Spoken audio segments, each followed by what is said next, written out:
जैसे 2 सूटकेस के साथ आपने सफ़र स्टार्ट किया, तो उस समय आपकी कोई ड्रीम्स और क्या आपके मन में क्या ख्याल था? ख्याल और सवाल दोनों थे। ख्याल ये था कि भाई नई नई शादी हुई है, अब ये नए बंदे के साथ आप जा रहे हो, तो वो उत्साह था। और सवाल ये थे कि आगे क्या होगा कुछ पता नहीं है ना अभी भाई, तो बिल्कुल जिंदगी एकदम एक दिन में आपकी बदल जाती है। अगर आपको मेन स्ट्रीम करियर में जाना है न्यूजीलैंड में, पढ़ना पड़ेगा यहाँ की पढ़ाई। वेरी इंपॉर्टेंट, कोई भी फील्ड आप स्टार्ट कर रहे हो तो then you have to be study. और मैं तो अब एजुकेशन फील्ड में ही हूँ, तो मैं यही बता सकती हूँ आपको कि पढ़ना इसलिए नहीं पड़ेगा कि हमारी पुरानी पढ़ाई खराब हो गई है, पढ़ना इसलिए पड़ेगा कि हमारे पास बस यहाँ का एक्सपीरियंस नहीं है। And what about husband? Husband is great, he is great. आप देखिए, हस्बैंड की बात तो मैं ये बोलूँ, पता है मेरे को ऐसा लगता है कोई इंसान साथ, एक तो बहुत एक्टिव साथ दे सकता है आपका। मेरे हस्बैंड कंप्लीट ऑपोजिट है मेरी पर्सनालिटी से। बहुत बोलती हूँ, वो बिल्कुल नहीं बोलते हैं। और संत इंसान है बहुत ही, मेडिटेशन और स्पिरिचुअलिटी बिलीवर हैं, ग्रेट फादर हैं, कभी भी रोड़ा नहीं बने मेरी लाइफ में। सबसे बड़ा सपोर्ट है उनका। कई बार इंसान होता है ना, चाहते हुए भी आपका सपोर्ट नहीं कर पाता है क्योंकि शायद उसके पास एबिलिटी नहीं है, टाइम नहीं है, लेकिन कोई आपको कहीं से रोक नहीं रहा है, इससे बड़ा सपोर्ट कुछ नहीं। नमस्ते, सत श्री अकाल। आज का जो टॉपिक है 2 सूटकेस से सामुदायिक नेतृत्व तक, और आज के हमारे जो गेस्ट हैं Sunita Gautam ji. Thank you so much Sunita Gautam ji. Thank you. सबसे पहले स्वागत है सुनीता जी आपका। आपने इतने बिजी समय में भी हमारे लिए समय निकाला, thank you so much. Thank you मुझे बुलाने के लिए। हाँ जी, तो चलो हम स्टार्ट करते हैं बैक टू नॉर्मल। जैसे कि हर एक इंसान अपनी जीवन की जो जर्नी है स्टार्ट करता है with with family and with their all over dreams. So आपने कहाँ से स्टार्ट की थी? जी, जर्नी न्यूजीलैंड में स्टार्ट हुई है 2004 से। हाँ जी। तो 2004 में मेरी जिनसे शादी हुई, वो न्यूजीलैंड में रहते थे, तो वो इंडिया गए। और मेरे जो हस्बैंड हैं वो मेरे फादर और उनके फादर एक ही कॉलेज में पढ़ा करते थे। तो मेरे जो फादर इन लॉ हैं वो मेरे फादर के सीनियर हुआ करते थे। तो जैसे हिंदुस्तान में होता है अक्सर अरेंज मैरिज, तो एक कॉमन फ्रेंड ने जिन्होंने मिलाया, और हमारे पिताजी ने कहा कि भाई अब शादी करनी है, तो फलाना आपके दोस्त रहते हैं, उनका बेटा न्यूजीलैंड में है, उनसे मिल लिया जाए। तो उनसे मुलाकात हुई होगी फरवरी 2004 में, और 2003 में, और दिसंबर 2003 में मेरी शादी हुई। जनवरी एंड 2004 में मैं न्यूजीलैंड में थी। ओके। हाँ, तो इस तरह से मेरा आना हुआ। नहीं, सही है। तो कैसा लगा आपको? शौक था, मेजर शौक था। और इसलिए क्योंकि एक तो मुझे नहीं लगता उससे पहले मैं कभी प्लेन में भी बैठी थी तो पहली बार बैठी ही प्लेन में सीधा इंडिया छोड़ के न्यूजीलैंड आने के लिए। तो मुझे अभी भी याद है कि मुझे नहीं लगता है मैं उस पूरे शायद 19-18 घंटे की जर्नी में या 20 घंटे की जर्नी में सोई होंगी। सुपर एक्साइटेड थी, है ना। आसमान से देश या धरती कितनी खूबसूरत लगती है। तो पूरे रास्ते में वो देखती आई, सिंगापुर एयरलाइंस को एंजॉय करते हुए आई। और यहाँ आके मुझे याद है हम सबसे पहले एयरपोर्ट के बाद हम पहुँचे सिटी सेंटर में, लैटिमर स्क्वायर पे एक होटल, बैकपैकर हुआ करता था, ऑक्सीडेंटल बैकपैकर। तो उससे पहले मैंने बैकपैकर क्या होता है मुझे पता नहीं है सभी यहीं आके जानते हैं कि बैकपैकर क्या होता है। जी जी, सही बात है। तो हम सीधा लिटरली वहाँ से निकल के और हम यहाँ पहुँचे। हाँ जी। तो नया था, ऑब्वियसली ठंड थी उस वक्त काफ़ी, तो वो भी एक वेदर वाइज नया था।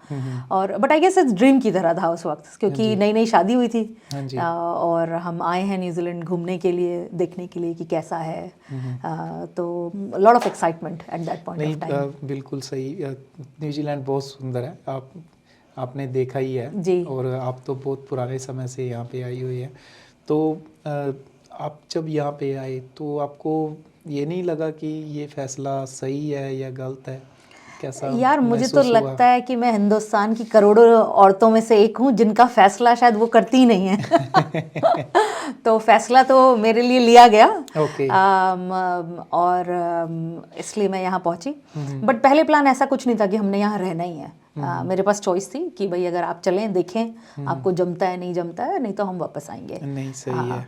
तो लेकिन मुझे लगता है मुझे पहले प्यार जगह से हो गई तो मुझे क्राइस्टचर्च बहुत अच्छा लगा। इसलिए अच्छा लगा क्योंकि मैं जहाँ से आती हूँ इंडिया में, मेरी परवरिश हुई है शक्ति नगर सोनभद्र डिस्ट्रिक्ट में, एक छोटी सी टाउन है और इट्स अ माइनिंग टाउन। वहाँ पे इलेक्ट्रिसिटी का उत्पादन किया जाता है। मेरे पिताजी एनटीपीसी नाम के एक सेंट्रल बोर्ड में काम करते थे। जी। तो हम हमेशा एक कॉलोनी एनवायरनमेंट में रहे हैं। तो जैसे आपके चंडीगढ़ में चौड़ी सड़कें, वन लेवल के घर, तो साफ सफाई, तो मेरे लिए ऐसा लग रहा था कि मैं सिमिलर एनवायरनमेंट में आ गई हूँ। तो कुछ बहुत नया नहीं था उस हिसाब से।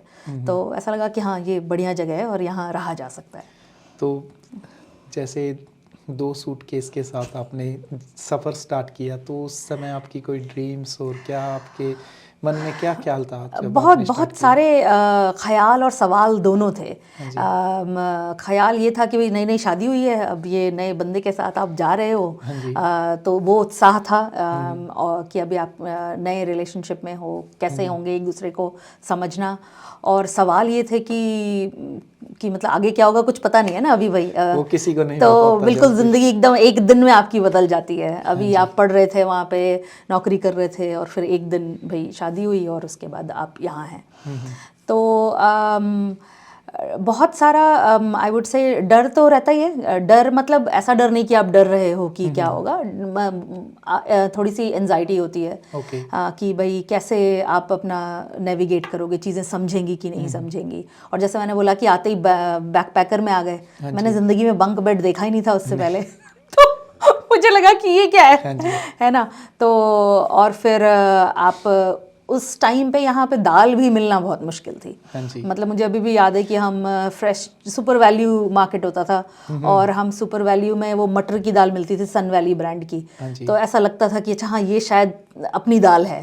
सो that time no Indian grocery store है। इंडियन ग्रोसरी शॉप थी, एक ही शॉप थी सिटी सेंटर में, मॉशम करके होते थे। अशोक भाई जो अपने यहाँ पे गुरुजी हैं उनकी एक शॉप होती थी। तो बट हमको उतनी नॉलेज नहीं थी ना, क्योंकि लोग भी इतने नहीं थे। तो आपकी जान पहचान भी उतनी नहीं है लोगों से। तो आप जब जानोगे लोगों को तो जो फैसिलिटीज़ है वो समझोगे।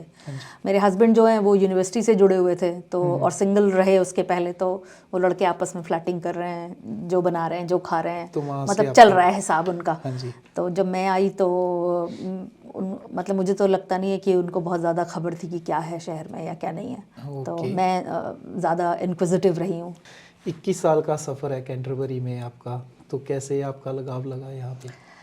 जैसे मैंने आपको बोला कि आते ही जगह पसंद आई, क्योंकि क्राइस्ट चर्च जो है, मैं कई बार रिलेट करती हूँ क्राइस्ट चर्च को हरिद्वार से। अच्छा। जैसे हरि का द्वार है, हाँ जी। ऐसे ये क्राइस्ट का शहर है। हाँ जी। हाँ, तो मैं कॉन्वेंट स्कूल में पली बड़ी। हाँ जी। तो क्राइस्ट चर्च नया शब्द नहीं था मेरे लिए। और इतनी खूबसूरत जगह, और अर्थक्वेक के पहले का क्राइस्ट चर्च, हाँ जी। सुंदर ओल्ड विक्टोरियन स्टाइल का बना हुआ, तो बहुत फैसिनेट करता था वो। लोग बड़े प्यारे, मतलब कहाँ कौन मुस्कुरा करके आपसे पूछता है कि दिन कैसा है, हाँ जी। धूप निकली है कि बारिश हो रही है, कि आज ठंड ज़्यादा है। तो वो सारी चीज़ें बहुत अपील की मुझे कि लोग बड़े प्यारे लगे।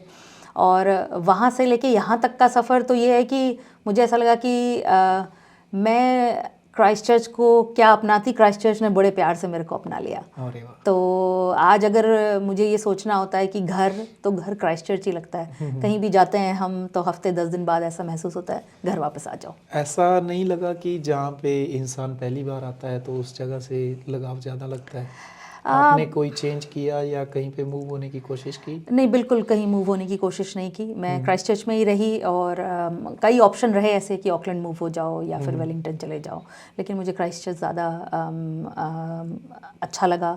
बच्चे ऑन द वे रहे आफ्टर मैरिज, तो बच्चों को रेस करने के लिए अच्छी जगह लगी।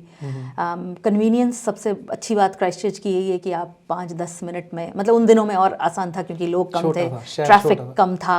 अभी थोड़ा ज़्यादा हो गया, फिर भी कंपैरेटिव अदर सिटीज़ से हमारी लाइफ यहाँ बड़ी आसान है। सही है। हाँ, मतलब एक दिन में आप शहर के 4 कोनों में पहुँच सकते हो, जो इंडिया में रहते थे तो नहीं होता था ना। एक डायरेक्शन में सारा दिन चला जाता था हमारा।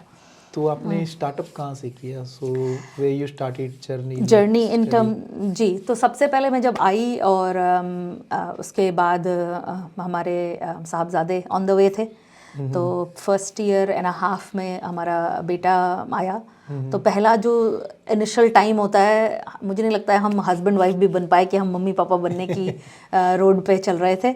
तो पहला साल इसमें ही चला गया, पहला 1.5 साल की भाई अच्छे से बेबी हो जाए। और उस दौरान फिगर आउट किया मेडिकल सिस्टम, क्योंकि पहले आपको पता ही नहीं है। तो हम जब हमें समझ आया कि भाई baby is on the way, तो हमने ये सोचा कि क्लोजर टू द टाइम हम इंडिया चले जाएंगे। नहीं, सही है। फिर किसी से मुलाकात हुई तो उन्होंने कहा कि भाई आपकी पीआर है। तो मुझे तो पीआर भी क्या होता है पता ही नहीं था क्योंकि मेरी जिनसे शादी हुई थी उनकी पीआर थी, लेकिन आई डोंट थिंक सो कि ये शब्द मेरे जहन में कभी था भी।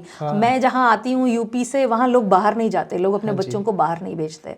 हमारे यहाँ तो इनफैक्ट मुझे याद है दादा दादी, हम बनारस के रहने वाले हैं। तो जो मेरा नेटिव है दादा दादी का घर, वो बनारस के एक पार है और मेरे हस्बैंड के का नेटिव दूसरी पार है। तो लोग गंगा पार भी बेटियां नहीं बहाते थे उस वक्त तो मेरे लिए 7 समुंदर पार आना तो बहुत बड़ी बात थी। तो इसलिए यहाँ रहना है ऐसा कोई बहुत प्लान नहीं था कि रहेंगे ही। तो लेकिन उस दौरान मेरी मुलाकात हुई अपने हरे रामा कृष्णा मंदिर में थी मैं वहाँ पे किसी से। तो उन्होंने बताया कि भाई, मैंने उनसे शेयर किया कि भाई मैं माँ बनने वाली हूँ। तो उन्होंने कहा कि आपकी मिडवाइफ कौन है? मिडवाइफ शब्द ही नहीं सुना था मैंने, ये क्या होता है? तो फिर उन्होंने कहा भाई आपको हॉस्पिटल जाना चाहिए, आपको मिलना चाहिए डॉक्टर से। तो फिर हम पहुँचे, पुराना वुमेंस हॉस्पिटल होता था कोलंबो स्ट्रीट पे। अरे वाह। हाँ, तो मेरा बेटा वहाँ पैदा हुआ है। और फिर हम वहाँ पहुँचे तो उन्होंने सिस्टम समझाया कि भाई मिडवाइफ होगी आपकी, जो आपका ख्याल रखेगी। एंटीनेटल क्लासेस होती थी उस दौरान, थोड़ा आसान था एडमिशन मिलना उन क्लासेस में। आजकल बहुत मुश्किल होता है क्योंकि पॉपुलेशन हमारी बढ़ गई है। तो वो जब सिस्टम्स में आप इन्वॉल्व होते जाए तो जो इस शहर की या इस देश की जो आंतरिक खूबसूरती है ना, वो सामने आई। और मुझे ये समझ आया कि मतलब कितना ज़्यादा आत्मनिर्भर बनाता है ये शहर हमको। तो as a couple we didn't needed anyone. एक तो ये था कि हमारी आपस की जर्नी थी हम दोनों की, एक दूसरे को समझने की और जानने की, और दूसरा हम मम्मी पापा बनने के पाथवे पे थे। तो वो जो सपोर्ट हमको मिल रहा था यहाँ के सिस्टम से, वो बहुत ज़्यादा इनकरेजिंग था। तो बच्चे की देखरेख कैसी करनी है, अपनी देखरेख कैसे करनी है, क्या खाना है क्या नहीं खाना है, या जो भी होते हैं उस दौरान ख्याल रखने वाली बात, वो सब मुझे उन लोगों से सीखने को मिला, जो मुझे बहुत अच्छा लगा। और उससे मैंने डिसाइड किया कि नहीं मैं यहीं पर डिलीवरी करूँगी और यहीं रहूँगी। जी बिल्कुल। नहीं, वहाँ से मतलब जब एक कोई फाउंडेशन होती है बंदे की, जब वहाँ से स्टार्टअप करता है और वहाँ से लगाव लगना स्टार्ट हो जाए, तो फिर बंदे को बहुत परेशानी होती है अगर वो बाद में सोचता है कि नहीं यार चेंजेस करना है, सिटी चेंज करना है या कोई और प्लान करना है। इट्स वेरी हार्ड बट ऐसा गुड थिंग। जी आई थिंक हम सब लोग, इंसान प्यार का भूखा होता है। आपको जहाँ प्यार मिलता है आप वहीं के हो जाते हो। तो मुझे बहुत प्यार मिला, हमेशा से ही लोगों से प्यार मिला, इस जगह से प्यार मिला। तो मुझे लगता है कि मैं एक तरफ भारत की बेटी हूँ और एक तरफ मैं क्राइस्टचर्च या न्यूजीलैंड की बेटी हूँ। बिल्कुल बिल्कुल। जी सही है। तो इसके साथ ही स्टडी प्लेटफॉर्म में आपने कैसे स्टार्ट? तो मैं इंडिया से जब आई थी, मेरे पास मास्टर्स थी कॉमर्स की और मेरे पास MBA भी था। तो मैं वहाँ पे तो मैं वहाँ पे फाइनेंशियल कंसल्टेंसी में काम करती थी।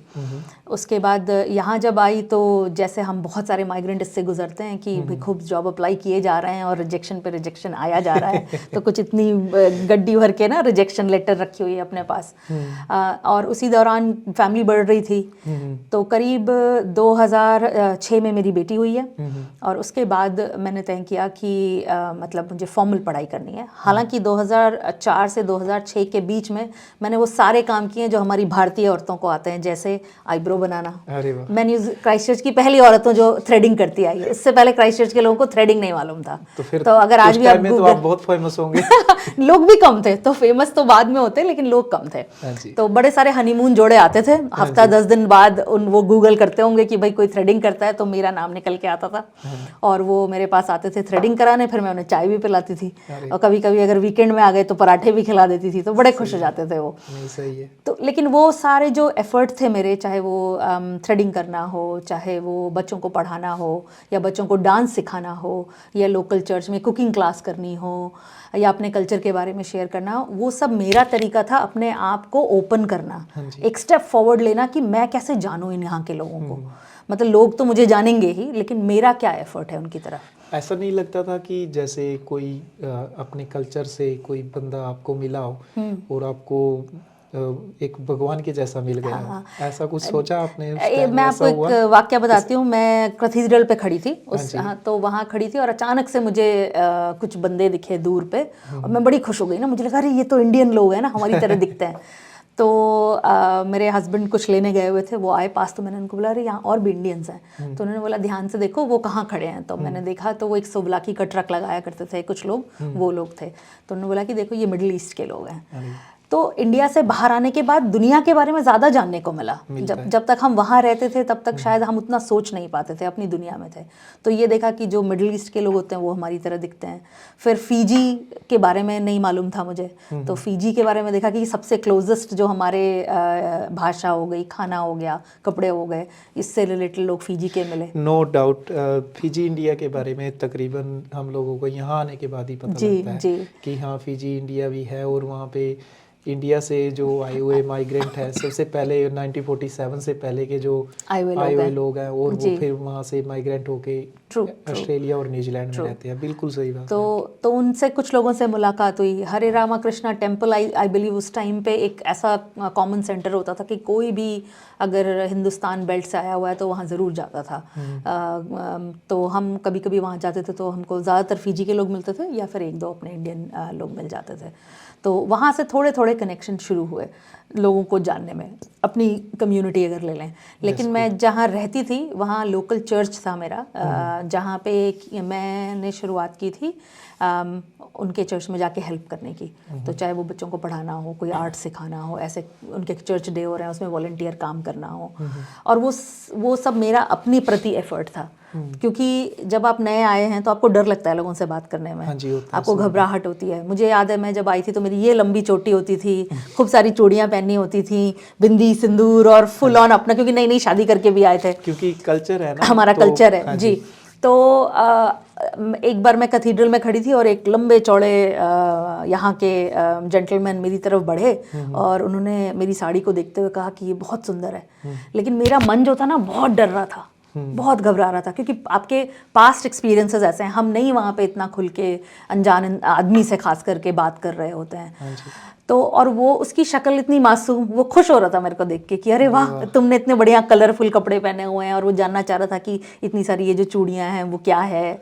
तो वो दिन है और आज का दिन है। तो मैं ये देखती हूँ कि, तो मैंने उस पल में ये सोचा कि मैं क्यों डर रही हूँ इनसे, वो तो इतना शरीफ बंदा लग रहा है, अच्छे से बात कर रहा है मुझसे, मैं तो ये मेरे मन के विकार थे, तो मुझे उनको मिटाना ज़रूरी था। उसके लिए मैंने स्टेप्स ये लिए कि मैं सबसे अच्छी बात ये थी अपने लोकल, अपने आसपास देखें आप क्या है। तो मेरे घर के पास चर्च था, उसमें एक दिन मैं टहल रही थी, वहाँ लिखा हुआ था मदर्स डे, मदर्स ग्रुप। तो मैंने सोचा अच्छा शायद मैं ये जो माँ बन रहे हैं लोग उनके लिए होता है। तो मैं अंदर चली गई, तो लोगों ने बड़े प्यार से मुझे बिठाया, चाय वाय दी, और बातें बातों में पता चला कि नहीं भाई यहाँ पे वो सब इकट्ठे होते हैं और अपनी बातें शेयर करते हैं एंड सो ऑन। तो उन्होंने भी मुझसे पूछा कि भई आप क्रिश्चियनिटी के बारे में जानती हैं? मैंने कहा जी बिल्कुल जानते हैं, क्यों नहीं जानेंगे, मैं तो कॉन्वेंट में ही पढ़ी बड़ी हूँ। तो वहाँ जाके ये भी समझ में आया कि कमिंग फ्रॉम इंडिया कितना सेक्युलर है इंडिया। मतलब मैं कभी कभी देखती हूँ यहाँ पे लोग इतने हैरान हो जाते हैं कि आपको ईद कैसे मालूम है। हाँ जी। मेरी मेरी बेस्ट फ्रेंड मुस्लिम है, हम साथ बड़े हुए पले बड़े, या मेरी बेस्ट फ्रेंड पंजाबी हैं तो हमने भाई लोहड़ी साथ में मनाई है। और मैं क्योंकि कॉलोनी एनवायरनमेंट में रही हूँ तो वहाँ सारे इंडिया के लोग आते थे। हाँ जी। तो मैं बड़ी बड़ी ऐसे एनवायरनमेंट में, ऐसे इंडिया में हूँ। तो मैं जब लोगों को देखती हूँ कि उन्हें बिल्कुल पता नहीं है अगले स्टेट का क्या हिसाब किताब है ना, तो मैं थोड़ा, मेरे लिए वो नया होता है, क्योंकि मैं तो सबके साथ बड़ी हुई हूँ। मेरे लिए को एग्जिस्ट करना नॉर्मल है कि आप भी हैं मैं भी हूँ, आप अपनी तरह से अपना काम कर रहे हैं, मैं अपनी तरह से अपना काम कर रही हूँ। तो वो मेरा पहला तरीका था लोगों के बीच में उठना बैठना, उनको सुनना समझना। और फिर मैंने पहली जॉब जो की थी, फॉर्मल जॉब की थी जो, वो थी warehouse South City Mall. अरे वाह। तो warehouse South City Mall में मुझे अभी भी याद है कि मैं उस दौरान खूब जॉब ढूंढ रही थी, जगह जगह CV दे के आती थी। और मेरी बच्ची प्राइम में थी मैंने वो नोटिस देखा और कि उनको वैकेंसी है वहाँ पे। तो मैं अंदर गई प्राइम के साथ और मैंने लेडी को बोला कि भाई मुझे जॉब करनी है। तो उन्होंने मेरे प्राइम की तरफ देखा और कहा कि तुम जॉब करोगी तो इसको कौन देखेगा? तो मैंने कहा मेरा हस्बैंड देखेगा, और कौन देखेगा? तो आई थिंक उनको मेरी बेबाकी पसंद आ गई, तो उन्होंने कहा एक काम करो अगले दिन इंटरव्यू के लिए आ जाओ। तो खैर इंटरव्यू हुआ और मैंने वहाँ पे जॉब ज्वाइन की, जो कि कैजुअली थी। तो जैसे मेरी लाइफ मुझे अलाउ करती थी, बच्चे मेरे दोनों 2 साल के गैप में हैं तो छोटे थे। और वहाँ करीब 6-8 महीने काम किया होगा और उस दौरान मैंने डिसाइड किया कि पढ़ना पड़ेगा। अगर आपको मेन स्ट्रीम करियर में जाना है न्यूजीलैंड में तो पढ़ना पड़ेगा, यहाँ की पढ़ाई। That's very important. कोई भी आप यहाँ पे जॉब या कोई भी फील्ड आप स्टार्ट कर रहे हो तो then you have to be study first. और मैं तो अब एजुकेशन फील्ड में ही हूँ, तो मैं यही बता सकती हूँ आपको कि पढ़ना इसलिए नहीं पड़ेगा कि हमारी पुरानी पढ़ाई ख़राब हो गई है, पढ़ना इसलिए पड़ेगा कि हमारे पास बस यहाँ का एक्सपीरियंस नहीं है। तो मैं अक्सर लोगों से ये बात कहती हूँ कि देखिए भाई 2+2 दुनिया में कहीं पे भी होगा, लेकिन हर जगह बताने का तरीका अलग होता है। तो हमें बस वो तरीका सीखना था। तो मैंने कैंटरबरी यूनिवर्सिटी ज्वाइन की और मैंने अर्ली चाइल्डहुड की पढ़ाई की। अरे वाह। तो अर्ली चाइल्डहुड की पढ़ाई का बड़ा फ़ायदा हुआ इसलिए क्योंकि मेरे खुद के बच्चे छोटे थे। हाँ जी। तो आपने क्या सोच के ये चूज़ किया था उस time? I will be very honest, अपना पैर जॉब मार्केट में रखने के लिए ये किया था कि कहीं तो जॉब मिले। किसी का सजेशन या नहीं, किसी का सजेशन तो नहीं था। इनफैक्ट लोगों का डीमोरलाइज करना था। एक दो लोगों से पूछा कि भाई क्या हम ये कर सकते हैं, तो उन्होंने कहा कि कहाँ करोगी, तुम्हें तो पता भी नहीं है कि टीचिंग क्या होता है, क्योंकि मेरा एजुकेशन से कोई वास्ता नहीं था उससे पहले। तो उन्होंने कहा कि भाई हम तो बीएड हैं इसलिए हमने कर लिया यहाँ पे, तुम कहाँ कर पाओगी, और तुम्हारे तो छोटे छोटे बच्चे हैं, तुम कहाँ कैसे करोगी। That's really good possibility. तो मैं उन लोगों की ज़्यादा शुक्रगुजार हूँ जिन्होंने मुझे रोका टोका और कहा कि तुम नहीं कर सकती हो। क्योंकि मैं बचपन से ऐसी हूँ कि अगर आप मुझे कह देंगे कि नहीं कर सकती हो तो मेरे दिल दिमाग सब उसको करने में जुट जाएगा। तो वहाँ से फिर अर्ली चाइल्डहुड की पढ़ाई करने के साथ साथ नौकरी करनी शुरू कर दी प्री स्कूल्स में। एक अच्छी चीज़ ये थी क्योंकि मेरे बच्चे छोटे थे तो वो दूसरे रूम में वो होते थे और दूसरे रूम में मैं टीचिंग कर रही होती थी। तो प्रीटी मच 2 साल मेरी जो वर्क जर्नी रहा, पहला 2 साल, उसमें जितना कमाया वो सारा बच्चों की फीस में चला गया। अरे क्योंकि भाई 2 बच्चे और दोनों 40 घंटे, मतलब 80 घंटे की फीस, और मैं 40 घंटे काम कर रही हूँ, राइट। क्योंकि उस ज़माने में हमको कोई डिस्काउंट नहीं मिलता था बीइंग अ टीचर। अरे वाह। हाँ, तो मुझे अभी भी याद है कि बस उतने पैसे बचते थे जिसमें मेरा पेट्रोल का खर्चा निकल जाता था। तो 2 साल लगाए हैं मैंने बिना प्रॉफिट बिना लॉस के काम करते हुए, सिर्फ इसलिए क्योंकि मुझे सीखना था। सीखना था, समझना था। मैं एक मदर की तरह सोच सकती थी बच्चों की तरफ, मैं बड़ी बहन हूँ, मैं बड़ी बहन की तरह सोच सकती थी, बड़ी बेटी की तरह सोच सकती थी, लेकिन एक टीचर की तरह नहीं सोच सकती थी। तो वो सीखने को मिला मुझे वहाँ से, और उसने मुझे मेरी खुद के बच्चों की परवरिश में बड़ा मदद किया। तो बच्चे इंडिपेंडेंट जल्दी हुए क्योंकि मैं चीज़ों को पढ़ रही थी, समझ रही थी। तो वो चीज़ों को सबसे पहले आप अपने बच्चों पे अप्लाई करने लगते हो before you go and practice in school. तो वहाँ 2010 में मैंने क्वालिफाई किया। उसके बाद एक नए प्री स्कूल में मुझे हेड टीचर की नौकरी मिल गई। फिर कुछ सालों बाद मैं वहाँ की डायरेक्टर बन गई या असिस्टेंट डायरेक्टर बन गई। तो अर्ली चाइल्डहुड ऑलमोस्ट मैंने 2014 तक किया, 14 तक। तो क्योंकि मेरा बिजनेस मैनेजमेंट कोर स्ट्रेंथ है, मुझे 2 चीज़ों में बड़ा मज़ा आता है, इंसान को बनाने में और बिजनेस बनाने में। तो मैं अपने आप को ना सब छोटा बॉब द बिल्डर टाइप समझती हूँ। क्रिएशन। तो मुझे मज़ा आता है कि कोई चीज़ को स्क्रैच से शुरू करो और एक प्रोजेक्ट लो और उसको एकदम खड़ा कर दो। हाँ, और फिर वहाँ से आप नेक्स्ट उसमें चले जाओ। तो मैंने अब मेरी एक बहुत अच्छी दोस्त बनी इस जर्नी में अर्ली चाइल्डहुड के टाइम पे, और मैंने और उन्होंने मिल करके हमने 2 प्री स्कूल भी खोले जो कि काइपोई में हैं। और मैंने अपने आप को वहाँ से विड्रॉ किया ऑलमोस्ट 2014-15 के आसपास, क्योंकि उस दौरान मुझे अपॉर्चुनिटी मिली कि मैं टर्शरी कॉलेज में पढ़ा सकूं। तो एक मैं कहती हूँ ना, मैं आई टीच ऑल एजेस, छोटे बच्चों से लेकर के बड़े बच्चों तक पढ़ाती हूँ। तो मैंने वहाँ से फिर एक प्राइवेट बिजनेस स्कूल को ज्वाइन किया जो अपना नया ब्रांच क्राइस्टचर्च में खोल रहे थे। तो मुझे और 1-2 लोग और थे, हम लोग कोर कुछ 5 लोगों की 5-8 लोगों की टीम थी जिन्होंने उस कॉलेज को यहाँ खड़ा किया, और हमने खूब तेज़ी से ग्रो किया। ज़्यादातर बच्चे उस कॉलेज में आते हुए हमारे हिंदुस्तान के बच्चे थे। हाँ जी। तो आई नो दैट टाइम।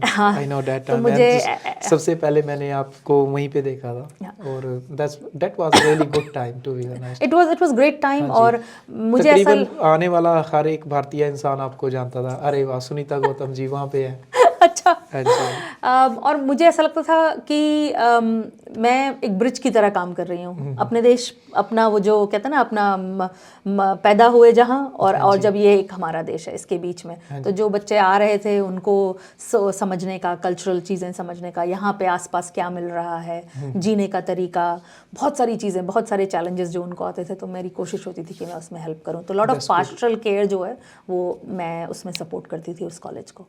और फिर उस जर्नी को करते करते वक्त आया, क्योंकि एकेडमिक्स में जब आप हो तो नेक्स्ट स्टेप आपका यही है कि आप एकेडमिक्स में आगे बढ़ो अपनी पढ़ाई को लेकर के भी। तो इसलिए फिर मैं वहाँ से पीएचडी करने गई रिसर्च में।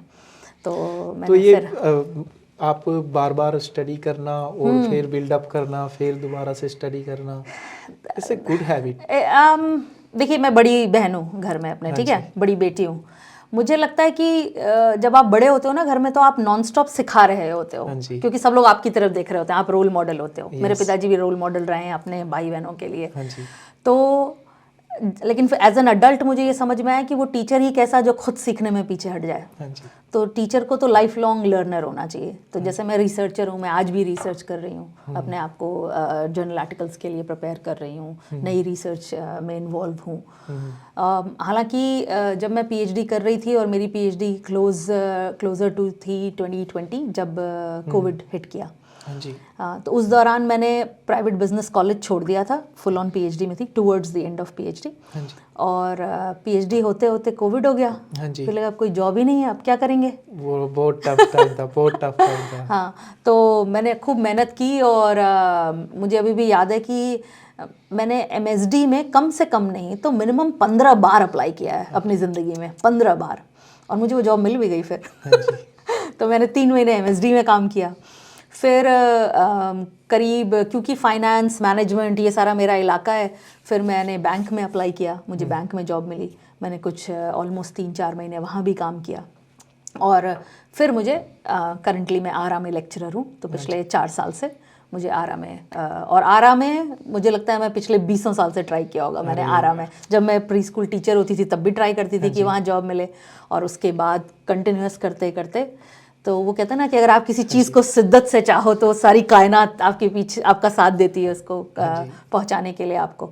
तो मैं फिर आरा में फाइनली पहुंची। और इसके साथ साथ आपने जस्टिस ऑफ पीस और मैरिज सेलिब्रेट, एंड उसके साथ साथ आपने ये जो कम्युनिटी बोर्ड मेंबर, सामुदायिक नेतृत्व जी, ये कैसे स्टार्टअप किया? कोई इरादा नहीं था, ना ही खबर थी इसके बारे में, टू बी ऑनेस्ट। ये होता गया। तो while I was doing my PhD, उस दौरान, क्योंकि मेरी जो पीएचडी है वो है इमिग्रेंट एंटरप्रेन्योरशिप पे, मतलब जो इमिग्रेंट्स यहाँ आते हैं as a skilled worker job के लिए आते हैं, और फिर वो जॉब छोड़ के बिजनेस शुरू कर देते हैं। तो वो क्यों करते हैं इसके ऊपर बहुत रिसर्च हुई है, खास करके ओशियाना, मतलब न्यूजीलैंड ऑस्ट्रेलिया के बीच में। लेकिन उनका सफ़र कैसे होता है इस पे रिसर्च बहुत कम थी। तो मुझे वो वहाँ गैप मिला, और वो 2 साल लगे मेरे को अपना माइंड बनाने में कि मुझे पीएचडी करनी है, क्योंकि बड़ा कमिटमेंट था। फिर न्यूजीलैंड की पढ़ाई और मेरा पुराना एमबीए 15 साल का गैप था। तो कैंटरबरी यूनिवर्सिटी को कन्विंस करने के लिए भी कि भाई मैं इस लायक हूँ कि मैं कर सकती हूँ पीएचडी, वो अपने आप में एक सफ़र था। तो थोड़ी ज़िद्दी हूँ मैं, पीछे पड़ जाती हूँ अगर कोई काम मुझे दिमाग में आ गया कि करना है तो लगी रही परसिस्टेंटली। 2 साल के बाद मुझे मेरी सुपरवाइज़र जो थी उन्होंने एक्सेप्ट किया। तो मेरी जो रिसर्च रही वो काफ़ी इम्पॉर्टेंट है, क्योंकि एक तो वो गैप फिल करती है इमिग्रेंट एंटरप्रेन्योरशिप के रिसर्च एरिया में। दूसरा, हिंदुस्तानियों पे रिसर्च नहीं हुई थी, तो मेरा जो सैम्पल साइज़ रहा है वो हिंदुस्तानियों पे रहा है। तो ऑलमोस्ट पूरे न्यूजीलैंड में 100 इंडियन बिजनेस ओनर्स से मैंने बात की उस दौरान, जिसमें से 35 लोगों को मेन रिसर्च में उनका डाटा इस्तेमाल किया। लेकिन इतने लोगों की कहानियाँ सुनी मैंने, और कहानियाँ जैसे आज आप मेरी कहानी सुन रहे हैं कि कैसे कैसे क्या था वो टर्निंग मोमेंट्स जब इंसान, और कैसे होती हैं, क्या क्या चीज़ें सपोर्ट करती हैं कि आप उस तरफ बढ़ जाते हो। क्यों जा रहे हो ये तो लाजमी है, हम ग्रोथ के लिए आए हैं यहाँ पे, बेहतर लाइफ के लिए आए हैं। तो जब मैं पीएचडी कर रही थी, ये उस वक्त की बात है जब न्यूजीलैंड की उस वक्त की गवर्नमेंट जो है, कल्चरल मैरिज का जो डेफिनेशन था थोड़ा सा वो लूज़ था। किस समय की बात है? तो मैं ये बता रही हूँ आपको 2018 2019 से पहले की बात बता रही हूँ, 2018 के आसपास की बात है ये। तो ये हो रहा था, काफ़ी सारे जो हमारे माइग्रेंट कम्युनिटीज़ हैं, स्पेसिफिकली हम अपनी बेल्ट को ले लें, साउथ एशियन बेल्ट, ये कम्युनिटीज़ डिसएडवांटेज में जा रही थी, जस्ट बिकॉज ये जो 2 साल आपको रहना है before you can apply for spouse visa, हमारी कम्युनिटीज़ में हमारे ये नॉर्मल चलन नहीं है जहाँ हम शादी से पहले रहते आए हैं। मैं ये नहीं कह रही हूँ कि आज नहीं है, उस वक्त की बात कर रही हूँ। और इसकी वजह से बहुत सारे लोगों को तकलीफ हो रही थी। बहुत सारे लोग, अब कोई अपनी नौकरी छोड़ के जाके 2 साल कैसे बैठेगा हिंदुस्तान में कि भाई आप फिर रिलेशनशिप प्रूफ कर सको एंड ऑल। तो क्योंकि मैं रिसर्च कर रही थी तो मेरी ऐसी लोगों से मुलाकात हुई जो इसके प्रति काम कर रहे थे। तो उस मुहिम में जुड़ते ही मुझे पता नहीं चला कि मैं कब बहुत सारे इंपॉर्टेंट लोगों के बीच में अपनी बातें कर रही हूँ। मतलब मैं तो पहचानती भी नहीं थी किसी को। मतलब एक दिन का वाक्य बताती हूँ कि मैं एक रूम में हूँ जहाँ उन्होंने कहा है सुनीता कुछ अरेंज मैरिज, और क्योंकि वेस्टर्न वर्ल्ड में अरेंज मैरिज को फोर्स मैरिज की तरह देखा गया है सदियों से। अगेन मैं डिनाई नहीं करती हूँ कि ऐसा कहीं नहीं होता है, लेकिन सब नहीं होते हैं। मेरा खुद का अरेंज मैरिज है, तो मैं लिटरली उस रूम में 50-100 लोगों के बीच में खड़े होकर बोलती थी कि भाई मेरी अरेंज मैरिज है, कोई प्रताड़ना नहीं हो रही मेरे साथ। नहीं, ये है ना, हमारे कल्चर में मोस्टली अरेंज मैरिज ही होती है। जी। तो ये चीज़ें अपनी सामने रखना, रिसर्च के साथ उनके सामने रखना, कन्विंस करना, और मेरे साथ और कई अच्छे लोग जुड़े इसमें, और इस डेफिनेशन को एक अच्छी शेप देने में मदद मिली। तो उस दौरान मैं ऐसे लोगों के सामने कभी कभी खड़े होकर बात कर रही थी, चाहे वो डिप्टी मेयर हों, काउंसलर्स हों, यहाँ तक कि इमिग्रेशन मिनिस्टर हों, लेकिन मुझे खबर नहीं है कि ये कौन लोग हैं। और मैं जब, अगर मैंने किसी चीज़ को मान लिया है कि भाई ये सच है और इसको अच्छा होना चाहिए, तो फिर मैं अपना पूरा मतलब मेहनत लगा देती हूँ उसके पीछे। तो जब ये सब मैं कर रही थी उस दौरान मुझे सामने से मौका मिला कि मैं लेबर पार्टी की कॉन्फ्रेंस ज्वाइन करूं। 2019 डनेडन में हो रही थी। तो उन्होंने कहा कि भाई आप ये रिसर्च कर ही रही हैं, तो why don't you come and participate, और आप बताएं कि आपने क्या क्या सीखा, ये जो भी लोगों की कहानियों से उससे मदद मिलेगी पॉलिसी डिज़ाइन करने में। तो मैंने कहा बहुत बढ़िया बात है। तो उस वक्त ये समझ में आया कि जो मेरा रिसर्च है वो एक किताब बन के शेल्फ में नहीं रह जाएगा, इसका रियल इम्प्लीकेशन होगा वर्ल्ड में। और मैं बहुत प्रैक्टिकल इंसान हूँ, मुझे दिखना चाहिए कि आप काम क्या कर रहे हैं, उसका आउटपुट, टेंजिबल आउटपुट होना चाहिए। तो मैं फिर वहाँ पहुँची, मैंने अपना जो भी था वर्कशॉप और वो सेमिनार दिया, बात की, और मुलाकात हुई उस वक्त के इमिग्रेशन मिनिस्टर से और भी फाइनेंस मिनिस्टर से। इनफैक्ट जसिंडा अपनी जो पुरानी प्राइम मिनिस्टर है उनसे मुलाकात हुई मेरी। तो वो सब बहुत सपने जैसा था, कोई प्लानिंग नहीं है, कोई चाह भी नहीं है, बस आई बिलीव, क्योंकि डेस्टिनी थी मुझे उस रास्ते लेके जा रही थी। तो वहाँ पे सब लोगों से मिलके और ऐसा लगा कि मैं कुछ बहुत इंपॉर्टेंट काम कर रही हूँ और मुझे करना ये ज़रूरी है। तो मैंने अपनी सारी मेहनत लगाई उधर, और उस दौरान कुछ अच्छे लोग थे जो शायद मुझे नोटिस कर रहे थे कि बंदी काम कर सकती है, बंदी में झस है, जैसे कहते हैं ना, अपना जज्बा है काम करने का। तो वो सब होने के बाद पॉलिसी कमेटी में 1-2 बार मेरे को इन्वॉल्व किया गया उस डेफिनेशन को जब वो डिफाइन कर रहे थे। और फिर उस दौरान लोगों ने पहचाना, कुछ लोगों ने। और फिर जब लोकल इलेक्शन आए तो मेरे को जो यहाँ के लोकल काउंसिलर उस वक्त थे, कम्युनिटी बोर्ड मेंबर उस वक्त थे जो, तो मैं क्या, जब हम पुराने कॉलेज में होते थे अपने बिजनेस कॉलेज में, तो मैं यहाँ के भी जो भी ऑफिशियल्स होते थे उनको बुलाने की कोशिश हमेशा करती थी अपने कॉलेज में, जिससे हमारे बच्चों को उनके साथ आसानी हो घुलने मिलने में। For example police, for example ambulance वाले। तो क्योंकि हम जिस कल्चर से आ रहे हैं वहाँ पुलिस की इमेज अलग है, वहाँ पे डर है, वहाँ डर है। तो हमारे लोग ना जाते ही नहीं थे, उनको तकलीफ भी हो तो भी नहीं जाते थे। तो मैं पुलिस को बुलाती थी कॉलेज में कि भाई आइए, इनसे बात करिए, और इनको ईजी लगे कि आपको तकलीफ है तो आप जा सकते हो। हमारे बच्चे लाइब्रेरी, स्विमिंग पूल, जिम ये नहीं इस्तेमाल करते थे शहर का, क्योंकि उनको लगता था ये यहाँ के लोगों के लिए है ना।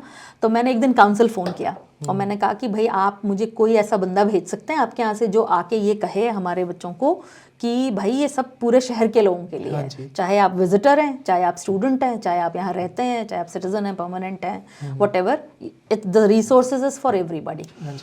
तो उस वक्त के जो कम्युनिटी बोर्ड मेंबर थे वो आए और उन्होंने बड़ा बढ़िया तरीके से प्रेजेंटेशन दी और बच्चों को समझाया। हाँ जी। और तो उन्होंने भी मुझे नोटिस किया कि मैं कैसे उन चीज़ों को ट्रांसफ़र कर रही हूँ, अपने Yes. स्टूडेंट्स को समझा रही हाँ जी। हूँ, और जो भी मेरा Building a एफर्ट था, bridge, हाँ, बिटवीन टू जी। ग्रुप्स। हाँ जी। फिर एक दिन मुझे बुलाया गया कि आप आइए, आपसे बात करना चाहते हैं। हाँ जी। तो उन्होंने आगे से बढ़ के कहा कि हम चाहते हैं कि आप लोकल इलेक्शन में आप एटलीस्ट सिलेक्शन के लिए आगे बढ़े। हाँ जी। आपका सिलेक्शन होगा नहीं होगा बात की बात है, लेकिन आप आगे बढ़े। तो फिर थोड़ा समझा मैंने, पॉलिटिक्स तो दूर दूर तक मेरे ख़ानदान में नहीं है। और इंडिया में देखें आप तो पॉलिटिक्स, वो भी बीइंग अ वुमन, पॉलिटिक्स बहुत बहुत बड़ा बड़ा नो साइन मिलेगा। तो लेकिन क्या हुआ था कि उस पूरे दौरान मुझे ये तो समझ में आ गया था कि कॉमन मैन में बड़ी पावर है न्यूजीलैंड में। Yes. और वो बहुत स्ट्रेंथ दिया उस बात ने। वो उसने बिलीव दिया कि नहीं, आज एक अकेले होके भी आप एक सिग्निफिकेंस डिफरेंस ला सकते That's हो। really good culture there, to ji, be honest. जी। अगर हम बात करें अपने इंडिया की तो वो हमारे लिए बहुत दूर की बात है, बट लेकिन यहाँ पे दिस चांस फॉर एवरीवन। जी बिल्कुल बिल्कुल। तो फिर मैं जब गई, उन्होंने समझाया, बात करी मुझसे, तो मैंने कहा ठीक है। मतलब, और मैं हमेशा ना दुनिया को ऐसे देखती हूँ, मैं टीचर हूँ ना, मुझे लगता है मैं कैसे अपने स्टूडेंट्स को इनकरेज करूँगी जब मेरे अंदर खुद हिम्मत नहीं है। हाँ जी। है ना। बिल्कुल। और मेरा हमेशा मानना है कि किसी चीज़ को टेस्ट करके ना बोलो। मतलब मैं ये नहीं कह रही हूँ कि गलत चीज़ को टेस्ट करके हाँ बोलो, लेकिन कोई अच्छी चीज़ सामने आई है, अपॉर्चुनिटी आई है, तो उसको एक्सप्लोर करिए। हाँ जी। बिना एक्सप्लोर किए आप कैसे कह सकते हैं सही है या गलत है। हाँ जी। और इतना तो भरोसा है यहाँ के सिस्टम पे कि हम सेफ हैं, है ना, कोई हमारा कुछ गलत नहीं कर सकता है। तो मुझे मौका मिला कि मैं कम्युनिटी बोर्ड का जो सिलेक्शन होता है उसमें अपना नाम आगे करूं। तो फिर मैंने अपना फॉर्म भरा, नाम आगे किया, और थे वहाँ पे 5 लोग थे आई बिलीव सिलेक्शन के लिए। तो फिर वहाँ मेरा सिलेक्शन हुआ कि मैं सेंट्रल वार्ड क्राइस्टचर्च से कम्युनिटी बोर्ड के लिए खड़ी हूँ। हाँ जी, जिसको हम लोग इंडिया में सामुदायिक नेतृत्व कह देते हैं। हाँ जी। तो मैं 2019 में मेरा पहला इलेक्शन था, और पहले इलेक्शन में मैं हार गई थी 100 वोटों से। हाँ जी। हाँ। फिर 2020 में बाई इलेक्शन का मौका मिला। तो जो एक बोर्ड मेंबर थी वो उन्होंने रिज़ाइन किया, और उनकी तबीयत नहीं अच्छी थी। और उसके बाद 2020 में जब बाई इलेक्शन हुआ तो मैं 400 वोटों से जीत गई। अरे वाह। तो उस वक्त जो मेरे मन का भाव ये था कि भाई पब्लिक ने पसंद किया है, देखा है, समझा है इतने दिनों तक, क्योंकि मैं फिर वो कम्युनिटी वर्क जो कर रही थी उससे पीछे नहीं हटी। चाहे मैं हार भी गई थी इलेक्शन, मैं काम कर रही थी अपना, लोगों के साथ उठना बैठना वो सब करती रही। अगर पार्टी के कोई काम थे तो वो करती रही। पॉलिसी मेकिंग में बहुत काम था। तो 2019 में मल्टी कल्चरल पॉलिसी जो क्राइस्टचर्च सिटी काउंसिल के लिए प्रपोज की थी पार्टी ने, वो मैंने डिज़ाइन की थी। इसके साथ ही ये एक हमारा भी क्वेश्चन है, और इसके साथ ही जो व्यूअर्स हैं उनका भी होगा ही, जो कम्युनिटी बोर्ड मेंबर है इसको हम दूसरे इलेक्शन से और दूसरी उससे कैसे एक दूसरे से चेंज कर सकते हैं या उसको कंपेयर कर सकते हैं? तो अगर आप इंडिया में लें तो जैसे हमारे यहाँ नगर पालिका का इलेक्शन होता है। हाँ जी। तो ऐसे ही लोकल बॉडी यही हो गया ना, नगर पालिका है वही। और वहाँ पे भी अलग अलग वार्ड होते हैं। वार्ड के मेंबर होते हैं जो कि रिप्रेजेंट करते हैं उस वार्ड को। तो जो हमारा क्राइस्टचर्च है वो 16 वार्डों में बटा हुआ है। ठीक है। उन 16 वार्ड में हर एक वार्ड में 2 कम्युनिटी बोर्ड मेंबर होंगे और 1 काउंसिलर होगा। ठीक है। हाँ जी। उसके बाद 3 वार्ड मिला के एक बोर्ड बनता है। हाँ जी। हाँ। तो जैसे इस वक्त मैं करेंटली वाईपापा पापा नुई इनस सेंट्रल बोर्ड में हूँ, लेकिन मैं रिप्रेजेंटेटिव हूँ सेंट्रल की। तो 2020 में जब मैं सेलेक्ट हुई थी तब हमारा जो बोर्ड था वो सेंट्रल, लिनवुड और बरवुड होता था। 3 बोर्ड मिलके था। उसके बाद वो बदला 2022 के इलेक्शन में, और तब हम इनस और पापा नुई के साथ जुड़े। तो अगर आप देखें तो गवर्नेंस 2 लेवल पे होती है। एक होती है लोकल सिटी लेवल पे, और एक होती है अपर नेशनल लेवल पे होती है। ठीक है। उसको हम सेंट्रल गवर्नमेंट सही है, जो इलेक्शन अगले साल आने वाले हैं। हाँ जी। और इस साल लोकल बॉडी के इलेक्शन है। तो अगर आप गवर्नेंस टीम देखें तो कैसे वर्क करती है, सबसे ऊपर मेयर होते हैं। मेयर के बाद हमारे 16 काउंसलर हैं। 16 काउंसलर के साथ 32 कम्युनिटी बोर्ड मेंबर हैं। अब ये सारे लोगों का काम ये है कि हम ये देखते हैं, हम एम्प्लॉय करते हैं सीईओ को, और हमसे मेरा मतलब ये पूरा स्ट्रक्चर, गवर्नेंस स्ट्रक्चर। मतलब हाँ। सीईओ को एम्प्लॉय करता है, मैनेजर्स को एम्प्लॉय करता है, और फिर वो फर्दर बाकी एम्प्लॉई स्टाफ को करते हैं, काउंसिल के स्टाफ को। काउंसिल के ठीक है, हमारा काम ये है देखना कि जो हमारे विजन है, हमारा प्रिंसिपल है, क्या हमारा जो स्टाफ है या जो हमारे सर्विसेज हैं वो उस तरह से काम कर रहे हैं कि नहीं। तो कहते हैं ना, जैसे घर के जो बड़े ताऊजी होते हैं, दादाजी होते हैं, उनका काम है कि सब फेयर हो, हाँ जी, सही है। सब काम चलता रहे और ठीक से चलता रहे। हाँ जी। उनका काम वो जाके खुद नहीं करते हैं, उन्होंने लोग रखे हुए हैं। तो ऐसे हमारे स्टाफ हैं जिनका काम है करना। हमारा काम है कि हम गवर्न करें, हम उनको देखें कि डिसीजन सही लिए जा रहे हैं या नहीं और कैसे लिए जा रहे हैं। तो वार्ड में क्या होता है कि मैं सेंट्रल वार्ड से हूँ, तो मेरा जो इलाका है मैं उसमें कंटिन्यूस एंगेजमेंट में रहती हूँ। तो चाहे वो पब्लिक इवेंट हो या इंडिविजुअल लोगों से मिलना हो, वहाँ के रेसिडेंट ग्रुप्स जो हैं उनसे कंटिन्यूसली मिलना। और जब मैं मिलने की बात कर रही हूँ, मैं ये पूरे साल भर की बात कर रही हूँ। तो ये जो एंगेजमेंट है आपकी बिल्कुल ग्रास रूट लेवल पे है। तो अगर आप कभी सैटरडे संडे को दिखेंगे तो मैं आपको मिल जाऊंगी वहाँ टाइनी शॉप्स जो लिनवुड स्टैनमोर रोड पे बैठी हुई, मार्केट चल रहा होगा वहाँ होंगी, कभी किसी पिज्ज़ा की दुकान में होंगी, तो कभी किसी बेकरी में होंगी, कभी लोकल पार्क में खड़ी किसी से बात कर रही होंगी। क्योंकि हमारा काम ये है कि हमारे लोग क्या सोचते हैं ये हमें पता चले, हमारे इलाके के लोग, ठीक है, और उनकी क्या सोच है जो काउंसिल की सुविधाएं हैं उनको लेकर के। और फिर हम उसके लिए एडवोकेट करते हैं काउंसिल से। तो 2 रोल है, कुछ डिसीजंस कम्युनिटी बोर्ड लेवल पे होते हैं जिसका अधिकार कम्युनिटी बोर्ड को दिया गया है लेने का। कुछ डिसीजन शहर के ऐसे होते हैं जो सिर्फ काउंसिलर्स लेते हैं। तो ज़्यादातर काउंसिलर जो हैं वो सिटी वाइड डिसीजन लेते हैं पूरे शहर के लिए। कम्युनिटी बोर्ड जो है वो 3 वार्ड्स के लिए लेता है आपस में। कई बार जैसे आप फॉर एग्जांपल ले लीजिए कि हमारी सड़कें हो गई, लाइट हो गया, जो गटर हो गए, स्टॉर्म वाटर हो गया, हमारा पार्क्स हो गए, उनका मेंटेनेंस हो गया, तो ये सारी चीज़ें हमारे अंडर आती हैं। और कई जैसे एक बार मुझे याद है कि एक पुराना पेड़ था, बहुत ही पुराना पेड़, जो कि ऑब्स्ट्रक्ट कर रहा था एक एल्डरली कपल का घर। तो अब उनके घर में क्योंकि हमेशा छाया ही रह रही थी, धूप ही नहीं आ रही थी, और वो एल्डरली हैं और उनको कई सारे मेडिकल हेल्थ इश्यूज़ भी हैं, तो वो उन्होंने काउंसिल के पास आए कि भाई आप ये हटाओगे नहीं तो हमारी तो तबीयत और बिगड़ती चली जाएगी। तो ऐसे मुद्दे कुछ भी हो सकते हैं, मुद्दे एक इंसान से रिलेटेड हो सकते हैं, मुद्दे सड़क से रिलेटेड हो सकते हैं, मुद्दे पूरे एरिया से जिन मुद्दों को एक कम्युनिटी बोर्ड मेंबर रिप्रेजेंट करता है जी काउंसिल जी, तो आप उस पे डिसीजंस लेते हो जब वो डिसीजन आते हैं आपके टेबल पे। तो जैसे आप मानिए कि एक बोर्ड में आपके पास 9 मेंबर हैं टोटल। अब वो सारे 9 मेंबर्स को डिसीजन लेना है किसी एक मुद्दे पे। लेकिन अगर वो मुद्दा मेरे इलाके का है तो मुझे ज़्यादा खबर है उस मुद्दे को लेकर के, मुझे मेरे जो दूसरे कम्युनिटी बोर्ड मेंबर हैं मेरे साथ, उनको, हमारा जो काउंसलर है उसको।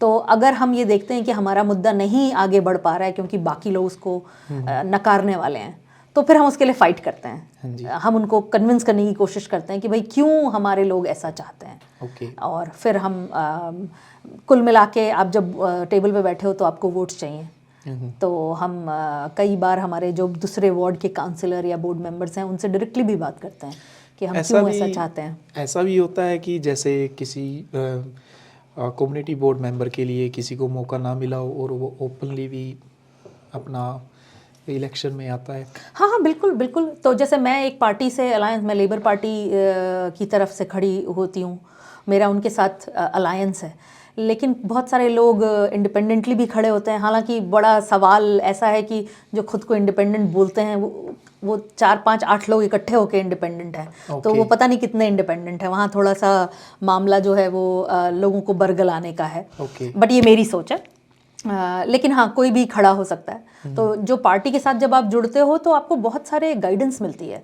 जैसे मैं तो 2004 से हूँ ना यहाँ पे, लेकिन जो हिस्ट्री है इलाके की उससे तो मुझे पता नहीं है क्या है। नहीं पता। तो जो लोग हैं कम्युनिटी के, जो पार्टी के लोग हैं, उनसे बहुत गाइडेंस मिली मुझे। गाइडेंस सिर्फ इलेक्शन में ही नहीं मिली। इलेक्शन में तो पहला इलेक्शन तो बहुत ही हार्ड था भाई, पहली बार औरत, वो भी ब्राउन फेस। तो आप चैलेंजेस तो हर तरफ से आ रहे थे। कभी कोई बोर्ड पे दाढ़ी मूंछ बना जा रहा था, कभी कोई गंदे साइन लिख जा रहा था, कभी गलत शब्द लिख जा रहा था। सोशल मीडिया में भी बहुत सारे डिस्क्रिमिनेशन एक्ट होते हैं। तो उसके लिए आपको एक सपोर्ट सिस्टम चाहिए। तो मैं बहुत ब्लेस्ड रही हूँ कि मेरे साथ लेबर पार्टी के अच्छे, समझदार और पुराने एक्सपीरियंस लोग हैं जिनसे मुझे बहुत गाइडेंस मिलती है। That's good. That's really good. तो और मैं भी इंसान हूँ यार, तो दिल पे लग जाती है कई बार बात मुझे भी। हाँ जी। तो समझाना, कोई आपको चाहिए ना आपसे बड़ा जो आपको उस वक्त संभाल ले और समझाए कि इससे कैसे निपटा जाए। हाँ जी। तो कुछ ऐसी कोई ऐसा प्राउड फील मोमेंट जो आपने डिसीजन लिया हो किसी के लिए, या आपने कोई एक निर्णय किसी के लिए साथ दिया हो? जी जी, कई हैं ऐसे अमित, पहले लगता कोई नहीं भी था एक कि किस्सा। ऐसा हो पाएगा। जैसे मैं आपको बताऊं, एक वेलकम रेस्ट पार्क है, बहुत ही छोटा सा पार्क है, आप जाएंगे तो ये है फिलिप्स टाउन में पड़ता है। ओके। और मुझे याद है, मुझे एक दिन एक फ़ोन आता है, क्योंकि हमारा जो फ़ोन नंबर है या ईमेल है पब्लिक है। पब्लिक। हाँ, तो मुझे एक फ़ोन आता है और हम जो दूसरी तरफ हैं वो मुझसे कहते हैं कि भाई मैं ना उनको कोई इंजरी हुई थी बहुत पहले और वो काम नहीं कर सकते बाहर, लेकिन वो अपने मतलब उनका एक कॉर्नर पे घर है, तो कॉर्नर पे थोड़ी जगह है काउंसिल की, और वो वहाँ पे बागवानी करते हैं। और उस बागवानी को करने से उनका एक तो दिनचर्या होता है, उनका मेंटल हेल्थ अच्छा होता है, प्लस वो आसपास के बच्चों को सिखाते हैं बागवानी करना। अरे वाह। मेरी मम्मी बहुत तगड़ी बागवानी करने वाली इंसान रही हैं, तो मैंने उनको देखा है कि कितना गार्डनिंग उनको उनके मेंटल हेल्थ में सपोर्ट करता है और उनको एक स्ट्रक्चर देता है उनके दिन में। तो मैं उनसे मिलने गई, जिन्होंने मुझे फ़ोन किया, और उन्होंने बोला कि देखो भाई सुनीता, ये जो मैं तो इतनी मेहनत करता हूँ, लेकिन काउंसिल इसमें ना तो इन्होंने बोर्ड लगाया है, ना साइन लगाई है, कुछ करा नहीं है, ना ही कोई सीट लगी हुई है, तो कई बार लोग कचरा डाल के चले जाते हैं या ख़राब कर देते हैं। तो कुछ तो स्ट्रक्चर होना चाहिए ना, लगना चाहिए कि भाई ये एक पार्क है। यस। तो फिर मैंने जो हमारी पार्क्स टीम है उनसे बात करी, तो और उसके बाद फिर कम्युनिटी बोर्ड के सामने ये बात लाई, और फिर वो करके फाइनली वहाँ पे एक साइन लगा, सीट बाकायदा लगाई गई, और प्रॉपर प्लांटेशन हुई। हमारी टीम है अपनी, जो अगर आप चाहते हैं कहीं प्लांट्स लगाना सीज़न के हिसाब से, तो वो आपको अवेलेबल कराती है। ओके। तो मुझे ऐसा लगा कि जो खुशी मैंने देखी उनके चेहरे पे, और मैंने ये देखा कि सिर्फ ये बात ये नहीं थी कि एक वहाँ बोर्ड लग जाए, एक इंसान को आज से लेके आगे जीने का जरिया मिला। That's good. और उसके हेल्थ में, उनके हेल्थ में सुधार हुआ, और उनके वजह से 10 बच्चे और इन्वॉल्व हुए, और उन्होंने अपना जो एनवायरनमेंट है, कहते हैं ना हमारा सिर्फ घर नहीं साफ सुथरा और अच्छा होना चाहिए ना, हमारा मोहल्ला भी होना चाहिए, सारा कुछ होना चाहिए। तो वो जो एक कम्युनिटी स्पिरिट वहाँ देखने को मिली, मुझे लगा कि कुछ अच्छा काम हो गया वहाँ पे। आप स्टैनमोर रोड की तरफ जाएं, वो इलाका बहुत सालों से निगलेक्टेड रहा है क्राइस्टचर्च में, और अर्थक्वेक के बाद और भी बेकार होता गया। तो हमारे काउंसलर और जो हमारे बोर्ड मेंबर हैं, हमने मिलके कईयों सालों से लगे रहे कि वहाँ के लिए पैसे मिलें। $4 मिलियन उसको अवेल कराया, और फाइनली आज आप जाएं, बहुत ही सुंदर पेवमेंट लगी हुई है, इलाका अच्छा दिख रहा है। जब इलाका साफ सुथरा होता है तो लोगों को कंपल्शन होती है उसको वैसा रखने के लिए, और फिर आसपास के जो बिजनेसेस हैं, हम होप करते हैं कि वहाँ और बिजनेसेस आएँ और वो लोग और इन्वेस्टमेंट डालें और रहने जाएं। हाँ जी। और इसके साथ ही कोई ऐसी मिस्टेक जो जाने अनजाने में हुई हो, या कोई निर्णय गलत लिया हो, या कुछ कम्युनिटी और या अपने कल्चर से रिलेटेड कुछ भी? नहीं, ऐसा गलत निर्णय तो नहीं हुआ है, लेकिन मैं ये एक जर्नी है, सीखते हो आप। तो कई ये भी सीखने को मिला कि कई बार कम्युनिटी एक चीज़ चाहती है, लेकिन जो आपके सामने आपके स्टाफ बैठे हैं जो टेक्निकल एक्सपर्ट हैं, जैसे ट्रैफिक इंजीनियर हो गए, पार्क्स टीम हो गई, वो क्वालिफाइड लोग हैं। मतलब मैं तो इंजीनियर नहीं हूँ, मैं तो उनकी रिपोर्ट पढ़ के ये समझने की कोशिश करती हूँ कि भाई उन्होंने जो बात कही है वो कितनी वायब है सेफ्टी के हिसाब से, एंड सो ऑन। तो कई बार होता है कि कम्युनिटी खुश नहीं होती है उस वक्त, अगर उन्होंने ये समझ लिया कि भाई मुझे नहीं चाहिए। और कई बार होता है ये एक या दो आवाज़ होती है, जिन्होंने सिर्फ एक धारणा बना ली है अपनी, लेकिन वो आगे वो नहीं महसूस कर रहे हैं कि कितनी सेफ्टी की बात है। तो आप थोड़े से डिलेमा में हो जाते हो आप, कि आप क्या पॉपुलरिस्ट डिसीजन लो जिससे आप पॉपुलर हो जाओगे, या आप एक वो डिसीजन लो जिससे जान बचती हो किसी की। तो वो मुश्किल होता है लेना, लेकिन आप फिर अपने कॉन्शियस के साथ जाते हो और आपको लगता है कि ये पोजीशन बहुत सारी रिस्पॉन्सिबिलिटी है मेरे कंधे पे इसके साथ, तो मैं वही काम करूँगी जो सही होगा। तो फिर आप सेफ्टी को प्रायोरिटी देते हो वहाँ पे। That's good. और इसके साथ साथ कोई इंडियन कम्युनिटी से आपका सहयोग और कैसा रहा इसके साथ? अपनी इंडियन कम्युनिटी इंटरेस्टिंग है यार। वो कहते हैं ना, वो लव हेट रिलेशनशिप है। देखिए, इसमें कोई दोहराए नहीं है कि इंडियन होना अपने आप में बहुत ही गर्व की बात है। लेकिन मुझे लगता है कि कोई भी एक लेबल लगाने से पहले एक अच्छा इंसान होना बहुत ज़रूरी है। बहुत ज़रूरी है। हाँ, मेरे को बहुत अच्छे दोस्त हैं मेरे कम्युनिटी में। मैं हर कम्युनिटी में जहाँ भी मुझे मौका मिलता है, रिस्पेक्ट से बुलाया जाता है, वहाँ मैं जाती हूँ, इन्वॉल्व होती हूँ। पहले भी रही हूँ, खूब डांस किए हैं मैंने, दिवाली फंक्शंस में बच्चों को डांस सिखाया है, तो इन्वॉल्व भी रही हूँ बहुत। बट हमारी कम्युनिटी जितनी हिंदुस्तान में बटी है ना, उससे ज़्यादा यहाँ बट गई है। बस ये थोड़ा सा एक कहें कि दर्द है या कोफ्त है मन में। तो उसके वजह से क्या होता है कि हम वो सपोर्ट नहीं बन पा रहे हम एक दूसरे के, और शायद यही रीज़न है कि हम बहुत जल्दी आगे भी नहीं बढ़ पा रहे हैं। तो इंडियन कम्युनिटी, हालांकि मैं पहली इंडियन औरत हूँ पूरे न्यूजीलैंड में जो इसको कम्युनिटी बोर्ड में सिलेक्शन हुआ है, लेकिन फिर मुझे लगता है मुझे क्यों मोहताज होना रिकग्निशन का। But our numbers is growing here. Numbers is growing, but numbers have no value if we don't have unity. So numbers का कुछ मतलब, पॉपुलेशन तो पॉपुलेशन है ना। हाँ जी। और मैं कम्युनिटी बोर्ड के लिए काम करती हूँ। सड़क, पानी, हवा, खेत, पहाड़, पेड़, पार्क, हाँ जी, सबके लिए ही है। हाँ जी, है ना, कोई फ़र्क नहीं पड़ता हम कैसे दिखते हैं, कहाँ से आते हैं। तो अगर अपने जो जिस एकता का हम प्रीच करते हैं, मतलब जिसकी हम बातें करते हैं, प्रैक्टिकल में थोड़ा कम दिखता है। और कई लोगों से स्टोरी, मैं अकेली नहीं हूँ जो ऐसी बात बोलूँगी, आई बिलीव बहुत लोग हैं जो इसको बोलेंगे, लेकिन सेम टाइम बहुत अच्छे लोग भी हैं। हाँ जी। मतलब मुझे पॉलिटिक्स में आने के लिए रिकग्नाइज करने वाले हमारे इंडियन भाई हैं, है ना। तो मैं उनको हमेशा बड़ा भाई मानती हूँ, नरेंद्र पाजी। अगर वो अकेले बंदे थे जिन्होंने मुझे बोला कि सुनीता यार आपको तो आना चाहिए पॉलिटिक्स में। हाँ जी। और हमेशा उन्होंने अच्छी सलाह दी मुझे। मुझे याद है कई लोग हैं, नेथन मेगलानी हो गए, योगेश भार्गव हो गए, मैं ऐसे कई लोग हैं जिनसे मिलती हूँ। एक शालिनी जी हैं, सुशीला जी हैं, जो अलग अलग कम्युनिटी वर्क करती हैं अपने लेवल पे। They are good strengthening people. तो आई गेस लोग हर जगह हैं। जब आप कुछ कर रहे हैं काम, कुछ लोग जुड़ जाते हैं और कुछ लोग आपसे अलग भी हो जाते हैं। हाँ जी। बट आपका काम नहीं रुकना चाहिए। That's what my believe is. तो अपनी कम्युनिटी अच्छा कर रही है, अपने लेवल पे अच्छा कर रही है। मेरी जो सबसे इम्पॉर्टेंट जो क्रूशियल सोच है वो ये है कि हम तो आए, हमने मेहनत कर ली, सब बढ़िया है। यहाँ से आगे हमारे बच्चों का देश है ये। हाँ जी। है ना।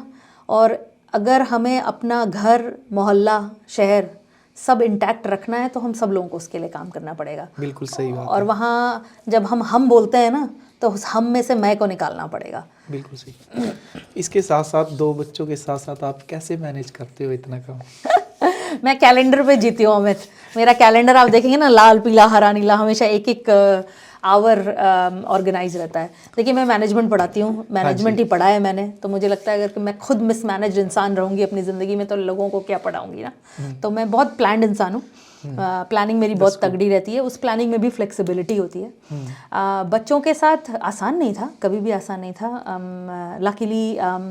लकीली नहीं बोलूँगी, अक्सर मुझे लगता है कि हम ऐसा बोल देते हैं लकीली हमारे हस्बैंड बहुत अच्छे हैं तो इसलिए, लेकिन हस्बैंड पे उनके भी बच्चे हैं, उनको भी करना पड़ेगा काम, अकेले मैं तो करूँगी नहीं। तो हम दोनों ने मिलके कोशिश की कि हमारे बच्चे इंडिपेंडेंट हों, लाइफ स्किल्स सीखें। जैसा मैंने आपको बताया, क्योंकि मैं अर्ली चाइल्डहुड पढ़ रही थी तो बड़ा ज्ञान मिला वहाँ से। यहाँ के प्री स्कूलों में जब बच्चों को देखा, 6 महीने का बच्चा भी खुद से खा रहा है।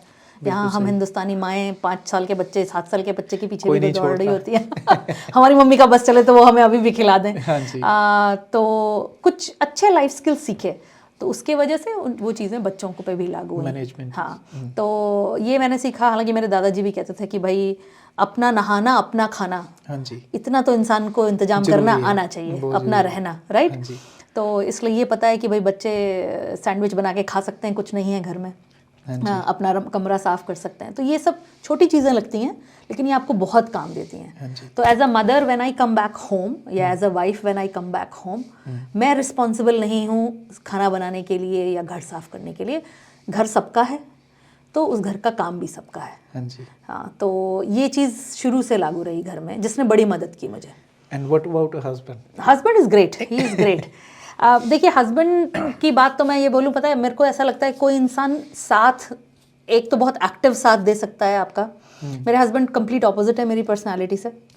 मैं बहुत बोलती हूँ, वो बिल्कुल नहीं बोलते हैं। और संत इंसान हैं बहुत ही, मेडिटेशन और स्पिरिचुअलिटी बिलीवर हैं, अपना काम करते हैं। ग्रेट फादर हैं, ग्रेट फादर हैं। मतलब मुझे लगता है कि it's a great one two learn from him. He is complete dedicated father. कभी भी रोड़ा नहीं बने मेरी लाइफ में, That's good. और ये सबसे बड़ा सपोर्ट है उनका. कई बार इंसान होता है ना, चाहते हुए भी आपका सपोर्ट नहीं कर पाता है क्योंकि शायद उसके पास एबिलिटी नहीं है, टाइम नहीं है, लेकिन कोई आपको कहीं से रोक नहीं रहा है. इससे बड़ा सपोर्ट कुछ नहीं है. क्योंकि मैं पिछले अपने ज़िंदगी को पार्ट देखूं, लोग रोकते बहुत हैं लोग. हाँ जी, मतलब साथ दे ना दें लेकिन रोड़ा ज़रूर बनता बहुत है. नेगेटिविटी होती है. तो सबसे बढ़िया काम जो ये है कि कभी उन्होंने रोड़ा वाला काम नहीं किया, जो कि बहुत बड़ा इनेबलर रहा मेरे लिए. और जहाँ मैं, जैसे कोई फ़ोन आ गया कम्युनिटी से या कोई और काम आ गया, मैं तुरंत के तुरंत मुझे यूं ही निकलना है, तो मुझे कभी सोचना नहीं पड़ता क्योंकि मुझे पता है कि मेरे बच्चों को वेल लुक्ड आफ्टर होंगे. जब छोटे थे, अब तो खैर वो बड़े हो गए. तो वो एक जो हमारी फैमिली यूनिट रही, वो बहुत बड़ा स्ट्रेंथ रहा मेरे लिए, खास करके मेरे पढ़ाई के दिनों में. तो मैं तो पढ़ती आई हूँ, मतलब अर्ली चाइल्डहुड की पढ़ाई की, फिर मैंने एक मॉन्टेसरी का डिप्लोमा किया क्योंकि मैं मॉन्टेसरी अर्ली चाइल्डहुड टीचर रही हूँ. उसके बाद फिर मैं पीएचडी करने निकल पड़ी, तो वो पढ़ाई करती रही. बीच में एक मास्टर्स का 1 साल और किया था. तो ये सब बिना पूरे फैमिली के सपोर्ट के तो नहीं होता ना. हाँ, तो सबने सपोर्ट किया अपने अपने लेवल पे जो वो कर सकते थे, लेकिन मेहनत तो आपने ही करनी है. So what about the future? Future, I'll be honest, मैंने कभी कुछ भी प्लान नहीं किया था. All I know is I need to work and all of us, every single one of us have got a greater purpose. हाँ जी. और वो ग्रेटर का मतलब ये नहीं कि हम सबको कुछ बहुत बड़ा ऐसा काम करना है. हमारे अपने अपने लेवल पे हाँ जी. कुछ ऐसा काम करना है जिससे हमारे बियॉन्ड सिग्निफिकेंट डिफरेंस महसूस हो, चाहे हमारे समाज को, चाहे हमारे दोस्त को, चाहे हमारे आसपास के लोगों को. तो उस काम को करते रहना है मुझे. हाँ जी. चाहे वो मेरे स्टूडेंट हों, मैं जहाँ जाती हूँ, आप रेस्टोरेंट ले लो, होटल ले लो, ऑफिसेज ले लो, सब जगह स्टूडेंट्स मिलते हैं मेरे. तो मुझे ऐसा लगता है शायद मैंने एक छोटा सा, बहुत बहुत प्राउड फील करती हूँ मैं. तो मुझे ऐसा लगता है ना, मैंने छोटा सा, कहीं मेरा भी कंट्रीब्यूशन है इनकी ज़िंदगी में. हाँ जी. और मेरा ऐसा मानना है कि एक इंसान की पहचान कि आप अच्छे हो कि बुरे, इससे होती है कि आप जिसकी भी ज़िंदगी में हो, आप जिससे भी मिलते हो, क्या आपसे मिलके लोग खुश हो जाते हैं या सोचते हैं वो भाई दोबारा ना मिलना हमसे. तो मुझे ऐसा लगता है कि नहीं, लोग मुझसे मिलके दोबारा मिलना चाहते हैं. तो so that gives me more courage and more motivation कि मैं और आगे बढ़ती रहूं. तो मुझे काम करते रहना है, जो आएगा काम सामने वो करते रहेंगे. अपने रिसर्च फील्ड में और आगे बढ़ना है. कम्युनिटी बोर्ड का काम चल रहा है, ऊपर वाले ने साथ दिया तो इस इलेक्शन में अच्छा होगा और मैं ऐसे ही काम करती रहूँगी. सबसे अच्छी बात हुई है कि जब मैं आई इलेक्शन में आगे, उसके बाद 2 और मेरी ही पार्टी में, एक फिलीपींस से और दूसरी चाइनीज़ फीजियन बैकग्राउंड से लेडी आगे आई. तो और एथनिक फेसेस देखने को मिले. अभी हमारे ही इलाके में या आसपास के डिस्ट्रिक्ट में और एथनिक फेसेस देखने को मिल रहे हैं. हालांकि ज़्यादा मेल आगे आ रहे हैं, ये एथनिक कम्युनिटी का रहा है. मेरी कोशिश है कि और बच्चे आगे, लड़कियां आगे आएँ और यंग लोग आगे आएँ, यंग बच्चे आगे आएँ. What about from Indian community, as you know the number is growing here. और अच्छा भी लगता है जब हमारे लोग इलेक्शन में होते हैं या फिर कोई हमारी आवाज़ के लिए आवाज़ बनता है और हमारे जो भी चैलेंजेस हैं उनको पूरा करने के लिए कोई सपोर्ट मिलती है. बिल्कुल हाँ बिल्कुल. जी. उसके बारे में आपका क्या ख्याल है? नहीं, बहुत, देखिए हमारी इंडियन कम्युनिटी की सबसे अच्छी बात है, being in a English speaking country, हम उतना सफ़र नहीं करते हैं जैसे बाकी और एशियन कम्युनिटीज सफ़र करती हैं. तो हमारे पास मोटा मोटा हमारे हर प्रांत का आदमी अंग्रेजी तो बोल लेता है. थोड़ी सी ऊपर नीचे एक्सेंट्स हैं क्योंकि अब हमको आदत नहीं होती है वहाँ पे, इसलिए. तो ये हमारा बहुत बड़ा स्ट्रेंथ है, लोग इसको पहचानते नहीं हैं. दूसरा हमारा सबसे बड़ा स्ट्रेंथ है कि हमको रिसोर्स स्ट्रेच करने आते हैं. हमको ये पता है कि हम जितना दाल चावल लेके आए हैं, हम अकेले ही नहीं, 2 परिवार और खिला लेंगे, है ना. हमारे जो ये रियल इंडियन वैल्यूज़ हैं. मेरी थोड़ी सी पेन पॉइंट ये है कि बाहर के लोग तो इंडियन होना मतलब कपड़ा और खाना समझते हैं, लेकिन जब हमारे लोग भी सिर्फ कपड़ा और खाने को ही इंडियन होना समझते हैं, वो मेरी तकलीफ है. मुझे ऐसा लगता है इंडियन होना तो वो है कि कोई गिर रहा हो तो उसको उठा लो. हाँ जी. सपोर्ट, किसी को भूखा ना रहने दो. हाँ जी. है ना. अपने आस पास मोहल्ला, मंदिर, गुरुद्वारा, चर्च, मॉस्क, जो खड़े होना हो जहाँ, वहाँ वो खड़े जाएं. तो भाईचारा हमारा इंडियन होना है ना. तो लेकिन दिक्कत ये होती है कि जब हम ऐसे सुपरफिशियल चीज़ों में जो सिर्फ दिखती हैं, हम उसमें रह जाते हैं अटक करके. और जैसे मैंने पहले भी बोला कि मेरी तकलीफ हम लोगों से नहीं है, अब हमने तो कर लिया जितना करना था. हमारा बहुत मौलिक रिस्पॉन्सिबिलिटी है, मॉरल रिस्पॉन्सिबिलिटी है कि हम कैसे इस देश को देखते हैं, यहाँ के लोगों को हम कितना अपनाते हाँ हैं, जी। और इस देश ने तो अपनाया, सब दिया ना, क्या हाँ नहीं जी, दिया, सब कुछ दिया। हाँ, सब दिया, काम है, सेहत बढ़िया है, जिंदा है कोविड जी। के बाद, तो इससे बढ़िया क्या चाहिए हमको। जी। लेकिन हम क्या दे रहे हैं, हाँ जी, है ये ना। बहुत ज़रूरी और है। हम इसलिए नहीं दे रहे हैं क्योंकि हमने कोई बहुत फेम हासिल कर लेनी, हम इसलिए दे रहे हैं क्योंकि हम इसी धरती पे रहते हैं, हमारे बच्चे यहीं रहते हैं। हाँ जी। अगर आज बिजनेसेस अच्छा करेंगे तो हमारे बच्चों को बढ़िया नौकरी मिलेगी, एजुकेशन अच्छा होगा तो हमारे बच्चों के लिए होगा, हमारे ग्रैंड चिल्ड्रंस के लिए होगा, हेल्थ सेक्टर अच्छा होगा तो सेम हम सबको ज़रूरत पड़ेगी, है ना, हम पहुँचेंगे वहाँ पे। तो मुझे लगता है कि जितना हम सिर्फ ये देखते हैं, माइग्रेंट की एक जर्नी होती है, हमको लगता है क्या मिल रहा है, क्या मिल रहा है, क्या मिल रहा है। जब आप उस लायक बन गए हो कि दे सकते हो, तब तो दे दो, मेरा ये कहना है बस। हाँ जी। तो कम्युनिटी की स्ट्रेंथ है, हमको उसको खुले दिल से एक होने की ज़रूरत है। हाँ जी। और कई बार होता है, लोग कहते हैं कि मतलब एक ग्रुप के दो ग्रुप हो गए हैं, सब ग्रुप्स हो गए हैं, तो पॉपुलेशन बढ़ेगी तो होगा ही भाई, अभी हम लोग कितने हो गए हैं नंबर्स में ना, तो ये तो लाजमी सी बात है कि ये होगा।